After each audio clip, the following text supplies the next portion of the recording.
See, recording. Hello, everyone.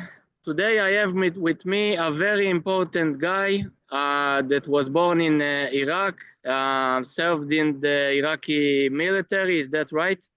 Yes, I served in the Iraqi Air Force during the Iraqi-Iranian War for 5 years. Exactly 4 years, 7 months, and 20 days. Okay. And his name is Entifad Qanbar. Today he lives in Washington, D.C. in United States, trying to make the world a better place without Iranian terror and tyranny, and trying to improve relationships between Iraq and to make it a good place to live, and between United States and Israel, and to make the world a better place. What can you tell us about how you see Iraq of today and Iraq of your time? Like in that time that you were living in Iraq, there was also there was also a kind of tyranny by Saddam Hussein. How is it to live under the regime of this man? And what do you think about the regime that we see today that also have problems that are not less difficult? Well, I lived in a fairly nice life in the under Saddam Hussein in terms of financially and family wise. However, I was not happy at all to live under dictatorship, in which if you say a joke about Saddam, you will be literally executed. And unfortunately, I was arrested by the Iraqi military intelligence with my brother and dozens of my brother's friends, and I was put in a cell under the ground for several weeks, several long weeks, and I witnessed torture, horror, and when I was released, I'll give you one example. I had many skin diseases, including scabies. A disease may have disappeared in the medical terms. And I went to a dermatologist in Baghdad. And when I told him I have itching at night and stuff. And he laughed immediately. And he whispered in my ear, have you been in the Iraqi military intelligence arrested? So he told me everybody comes out, he has this kind of disease. So that tells you, when I saw myself for the first time after I was arrested in the mirror, I was horrified. I almost looked like one of those terrifying pictures of the Holocaust. My head was shaved. There were black circles around my eyes. I can count my ribs. I was half of my weight, and I was completely brutalized and humiliated to a level that is unimaginable, that still live with me today. In spite of many, many years, this has happened. So this is when I decided to leave Iraq and fled Iraq and left Iraq, and I came to the United States, and I applied for political asylum, and I became a U.S. citizen. Can you tell us about the reason that you think that they had done it to you, and how was your narrative before this really terrible period in your life when you had been tortured towards the West, and how was it like after it? Well, like any young man, I was more leaning to the left, and I was more into. My brother was a communist, and he has influenced me. However, I always believed in freedom and democracy. And in Iraq, despite I was living in a fairly good conditions, we have a nice villa in the best area in Baghdad. I have a very nice car. I had a very good job. I was paid 10 times more than some other Iraqis. But I was not happy because I couldn't live in a country where, as I said, I'm telling you, literally saying a joke about President Saddam Hussein will take you to execution. I was hearing about the killing of hundreds of thousands of Kurds in northern Iraq, and the disappearance of many of my friends who were executed, my classmates, some of them. And then what happened to me was the end, was the last nail in the coffin, in which I said, it's impossible, I will stay in this country. At least 5 of the people who were arrested with me were executed. And my brother was sentenced to 5 years, which was considered a blessing. And I was released. I had an early release. But that's why that's when I decided to leave Iraq and work against Saddam Hussein. And because working against Saddam inside Iraq was literally almost impossible.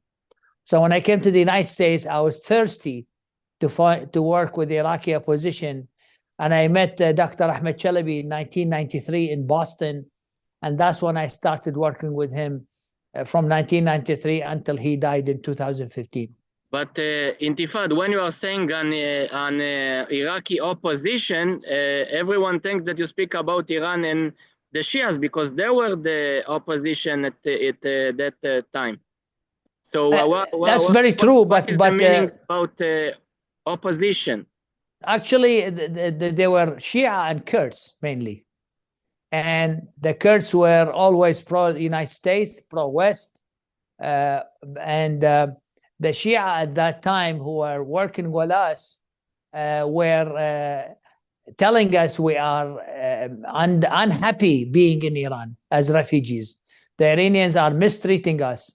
And they were vowing when they go back to Iraq, they will cut their ties or limit their ties with Iran. And they told us they will come and treat Iraq as a sovereign country. They lied. They lied to us, I must admit, and we believed the lie. However, that was beyond our capability. Even the United States asked us to include the Shia Islamic parties in our coalition.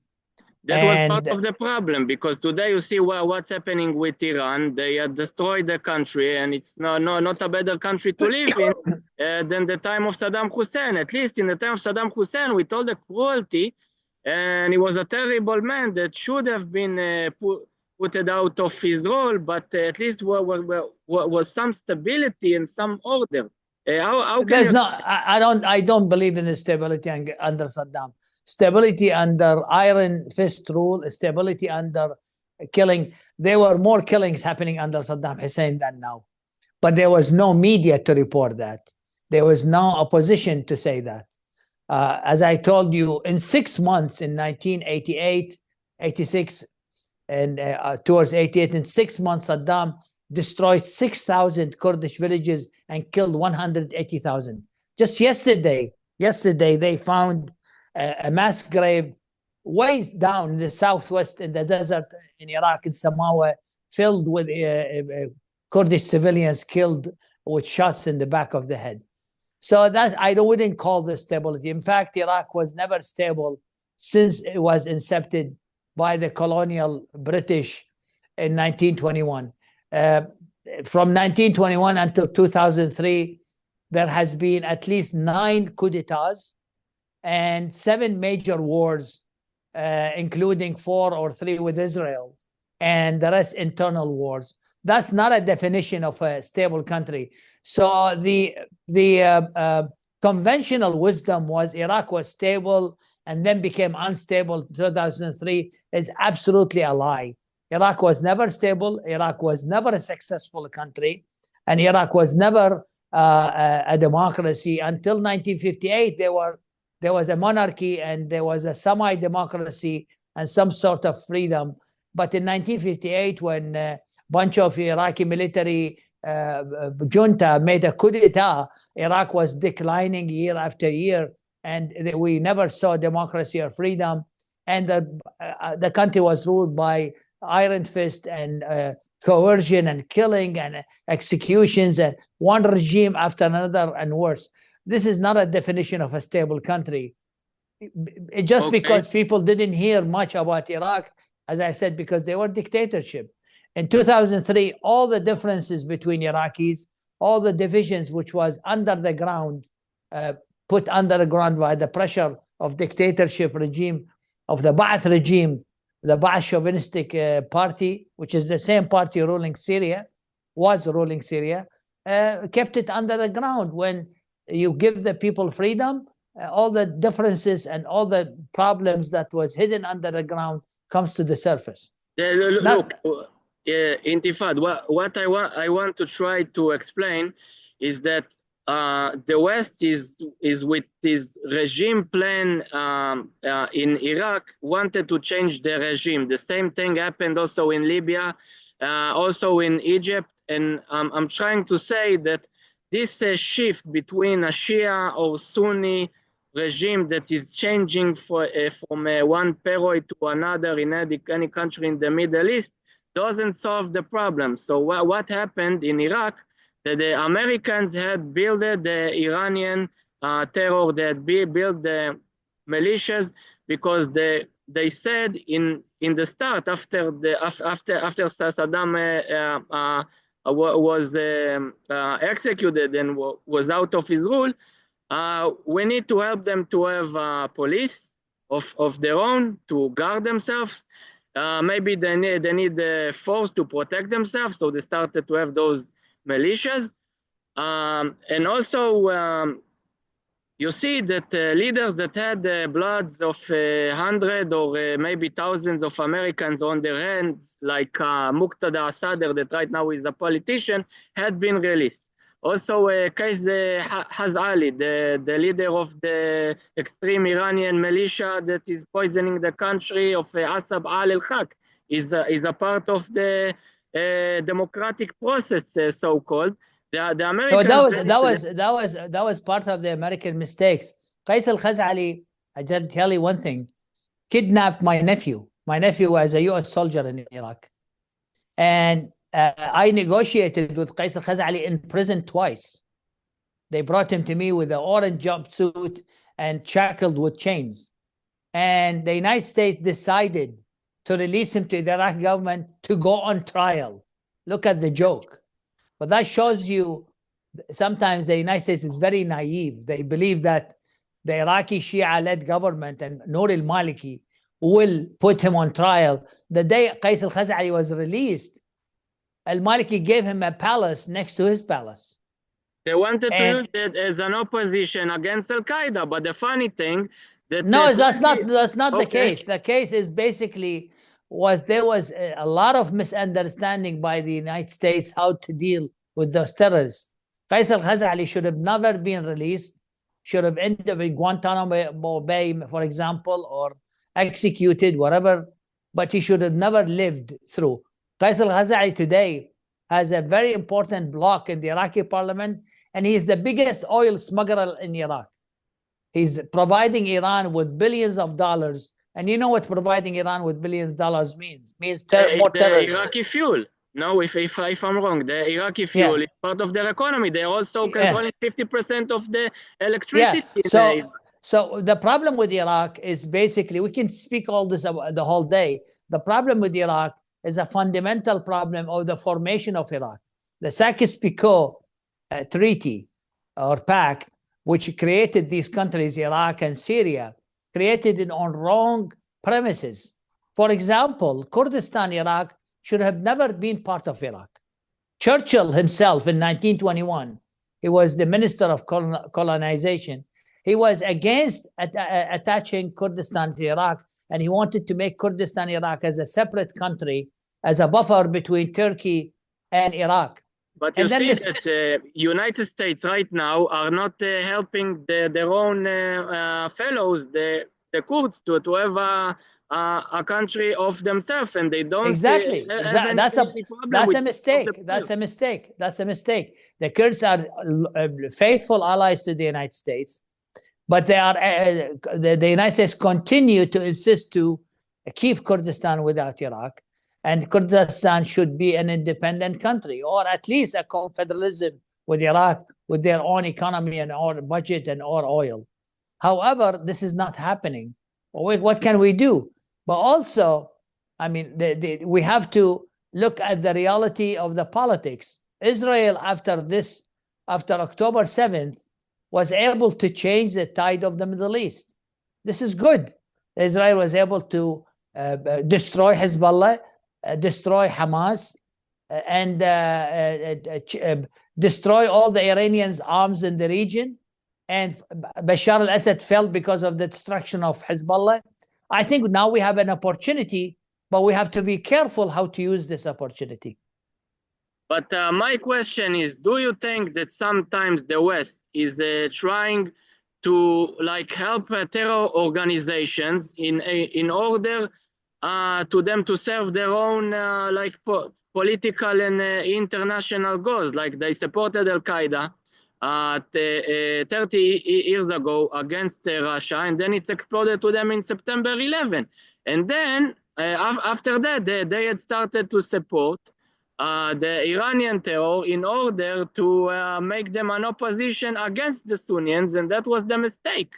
And they admitted it in a few programs on TV. And intelligence agencies in the countries, they always use every possible asset to defeat their enemy. There was no Al-Qaeda when the United States tried to defeat the Soviet Union in Afghanistan, when they were the Taliban. Then the Al-Qaeda was an outcome. They were almost the same ideology, and they are their most close partners. The same thing. Look, many countries do that. Even Israel for a while dealt with Hamas, but the dealing with Hamas resulted in backfired at the end. You cannot predict the future. You have to do whatever you can with the available assets to achieve your goals. And sometimes things are done without full understanding. The assets to defeat the Soviets in Afghanistan was the Taliban. What can you do? That's what available asset. And you have to deal with it. But what follows after this, a lot of things could have been prevented. Even September 11th could have been prevented. There was intelligence failure, just like there was intelligence failure on October 7th in Israel. Maybe the solution is to not support Sunni terror and not Shia, just to make people to live normally. You see, like in Azerbaijan, they have most of the people over there are Shia, but they are a moderate Shia without any extremism. I think. Well, the issue has to do with the nature of the Islam. In Islam, there is a belief that you cannot live ruled by a non-Muslim, and that. But Azerbaijan is also Islam. They're also Islam. They are Shia, but they don't allow any extremism to grow, and they can be maybe a good solution to Iraq. Is it something that you? Well, we cannot. Well, okay, yeah, that's fine. I mean, this method, like there was a Soviet Union country. They are allowing a freedom of religion, but they are saying if this extremism will go against the country, we are going to use a very strong hand against you, and you don't see this kind of capability also in Iraq. So I think the Azerbaijani model with Iraq, that most of it are Shia Muslims, can be part of the solution. There also should be a place for the Sunnis and the Kurds. I don't think we should spend all day complaining about how the West treated. What do you think is the solution? Let's talk about solutions. Okay, yes. Let's talk about solution. What do you think is the solution in Iraq? I just want to address everyone. I think the solution in Iraq and the region is to destroy and overthrow the regime in Tehran. I think the Iranian regime is using the IRGC and their intelligence to penetrate Shia countries or Shia areas in the region to create rogue organizations and militias to destabilize the region. So instead of going after the tails of Iran or the proxies of Iran, you have to go to the head of the snake. You cannot expect you can eliminate all these militias until you go to the head of the snake. That's why at least we should have severe sanctions on Iran that will bankrupt Iran. And I think I always say, follow the money. If you stop Iranians from obtaining money, they will not be able to do terror anymore in the Middle East. And also, you have to stop Iraq from providing money to Iran through oil smuggling. There are 3 articles in 2 weeks that came out about how Iraqi militias, Asahab al-Haq, Qais al-Khazali, and Katab Hezbollah, and Bafil Talabani, Qiwan, also smuggling fuel and and mixing Iranian oil with Iraqi oil to help Iran to smuggle oil and provide Iran with billions of dollars. So if the President Trump administrations put sanctions on Iran, that would be not enough. We have to put sanctions on Iraq and stop Iraq from being the economical lung for Iran. Also, we have to have 2 buffer zones on the east of Iraq and the west of Iraq to prevent the Iranians using Iraq as a ground to transfer weapons and transfer militias, as they call it, the land bridge. I want to address you in if we take these measures, okay. If we take these measures, we will able to box Iran, and maybe we will help the Iranian people to overthrow their own oppressive dictatorship regime. But the problem is that United States seems that they are not interested in any regime change in Iran. And I'm saying that because in the year 1953, there was a regime change over there. And United States wanted part of the oil over there to have some benefits. And they saw that a regime change. So what can we do? What can we do? I think that there are solutions. Solutions can be maybe to support the oppositions in Iran, inside Iran. Maybe you have John Before Dalla you do that, before you do that, 50% of Azerians. You have people that are Arabs, the Sunnis in the Khuzestan region, and you see that United States doesn't help them with enough intelligence and weapons. And I think that it's more easy to take down Iran than to take down Syria that was being supported by Turkey.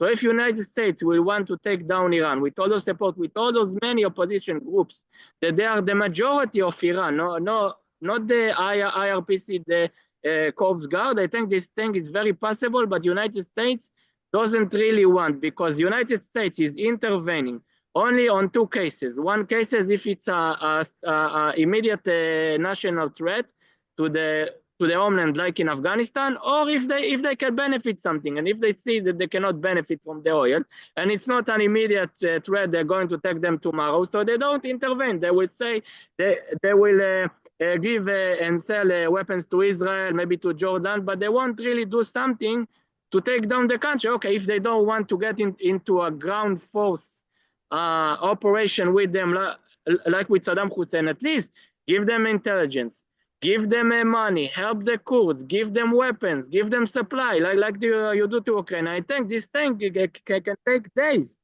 What do you think? I think this is clearly the Trump administration is not interested to do that. But what can we do now is to push for sanctions on Iran. But I don't talk about working for years. You're not allowing me to answer. Okay, sorry. Yeah, we cannot have ideas what to do without seeing. I am in Washington. I understand the Trump administration has very little interest of what to do what you said.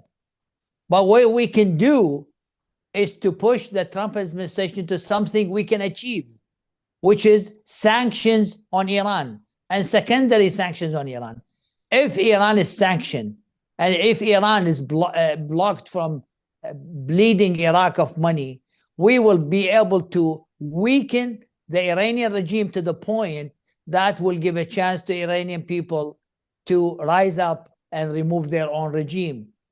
Is there a possibility to help the Iranians inside to uprise? I'm all for it. But I don't think this is going to happen with the Trump administration. I'll be very honest with you. Okay, I have what can be achievable practically as a de facto, as realpolitik, is to bankrupt Iran. If we bankrupt Iran, We may not be able to overthrow the regime, but at least we will limit Iran from making terror in the Middle East, which is a big achievement. But I see that we are already done that. So I'm suggesting. No, Okay. we have not. We have not. Okay, how come? During the Trump administration in 2016 to 20, Iran was exporting 300 barrels of oil every day. Now they are exporting 3 million barrels a day. We need because to of put them Biden administration. Exactly. Okay. That's why they were able to launch October 7th. That's why they were able to have the Houthis attack the ships. We said it in the Israeli media. So short of regime change, which the Trump administration made it very clear they don't want to do, the best thing we can do now, the practical thing, is to push the administration and our friends in the administration to bankrupt Iran. If Iran is bankrupt, there's a good chance the Middle East will be more stable and more peaceful. There's a good chance the Iranian people could rise up against their own people. Okay, I want to ask you a very important question about what we are seeing in the last week or since the Syrian regime had fallen. We see that the president Shia al-Sudani of Iraq is the prime minister or the president. Sometimes I'm confusing. The prime minister. Okay, the prime minister. He had a meeting with Mohammed bin Salman this week together. Something that haven't happened before. You could see him in like a Bedouin tent house together having coffee. So it looks like that also the Shia in Iraq doesn't want the Iranian to control their life. They don't want this Wilayat al-Faqih. We saw it a few years ago with those bloody protests that a lot of people had died, and it was Shia Iranians against Iraqi Shia.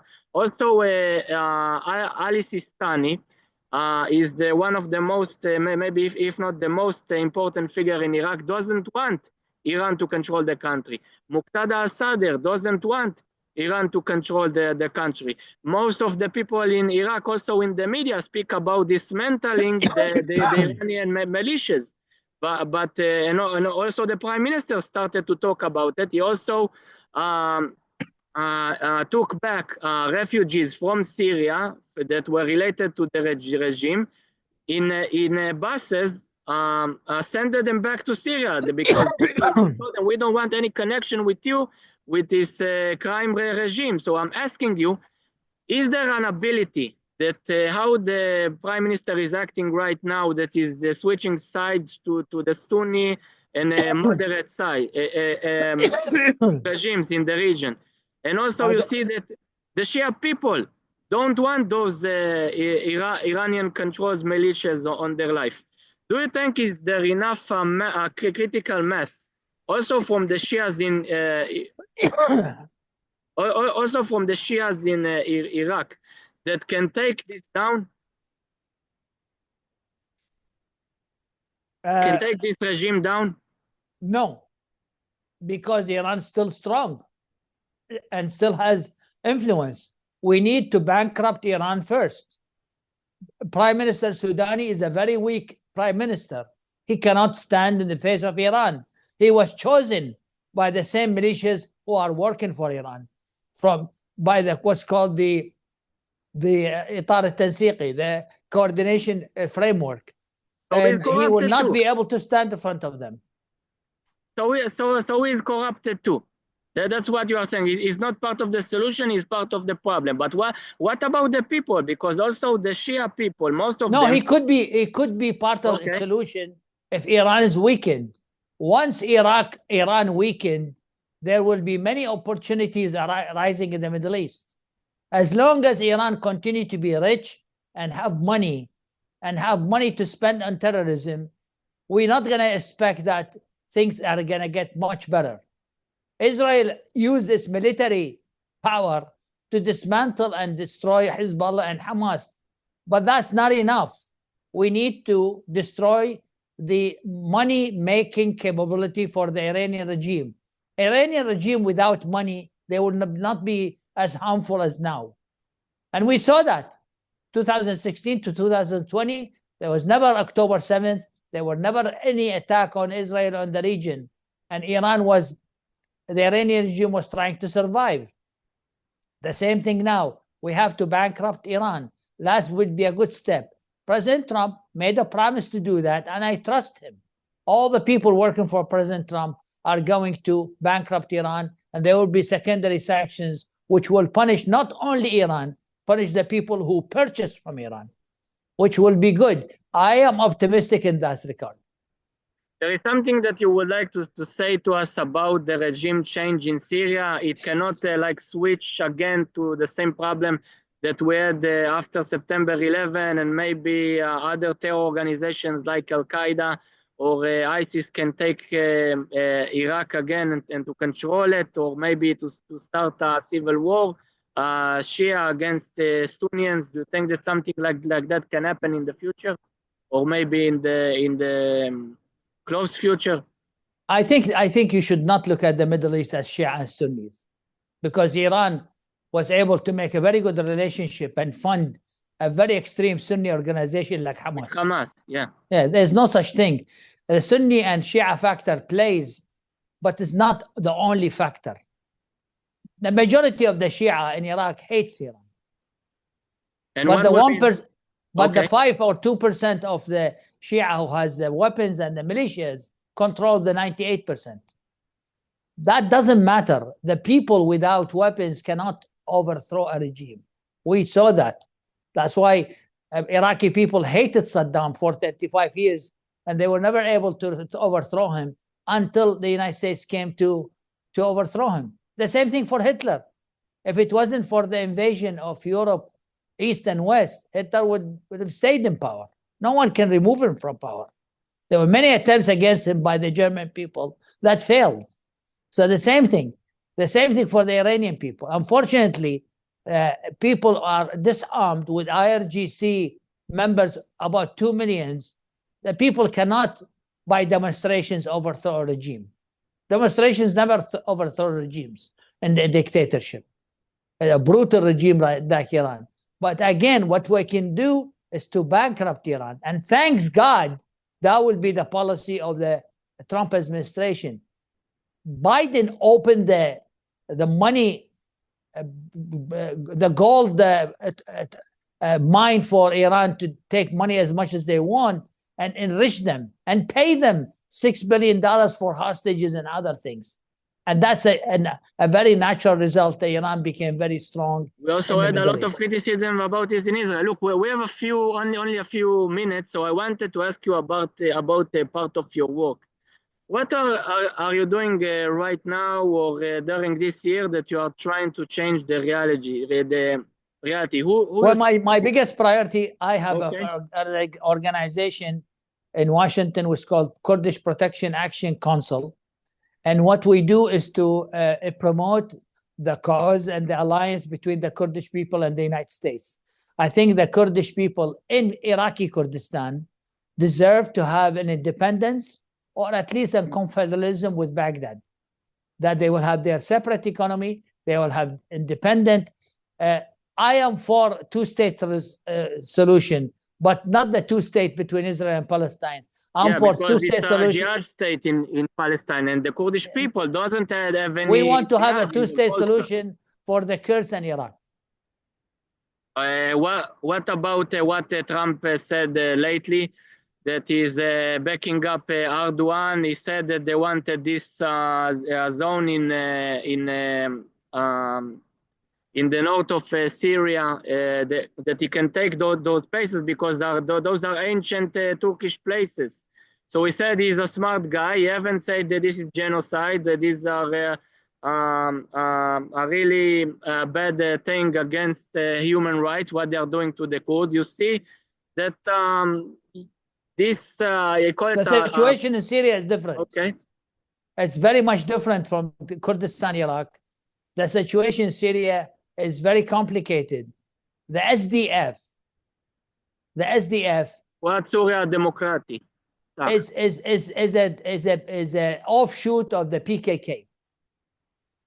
And the PKK, there are two things about the PKK. First, the PKK is a terror organization. A communist one, yeah, also against Yes. United States and Israel, but also the people in Syria, the UPK are considered a terror organization only by Turkey, not by United States. What do you think? Let me answer you. I know about this subject very deeply. Okay. The PKK is a terror organization, a communist North Korean style organization. Number one.